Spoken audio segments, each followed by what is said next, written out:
You and Francine actually know what millennials are. Ed Hyman and I have absolutely no clue what a millennial is. You've actually done some serious research at UBS on all the certitudes of millennials. What's the biggest canard? What's the biggest myth out there now about so-called millennials?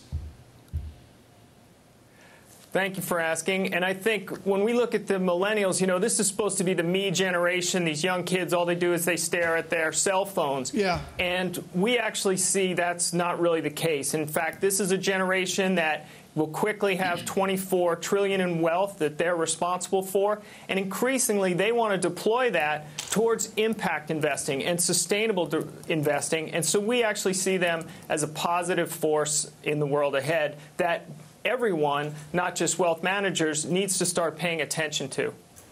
Okay, I really have a surveillance exclusive. Tom is a millennial. He's always looking at his phone, Mark, but how do you communicate with millennials?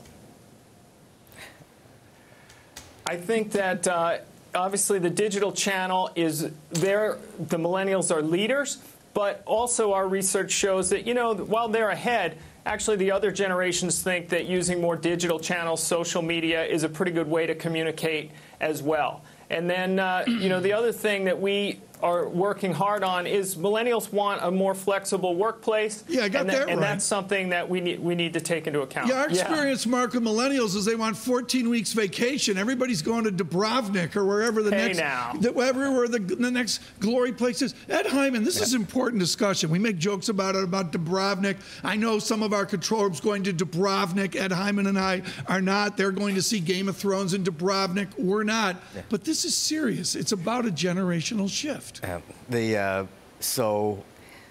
told you I travel around the U.S. and every place is booming. And every place I go to, the millennials are always there as a driving force.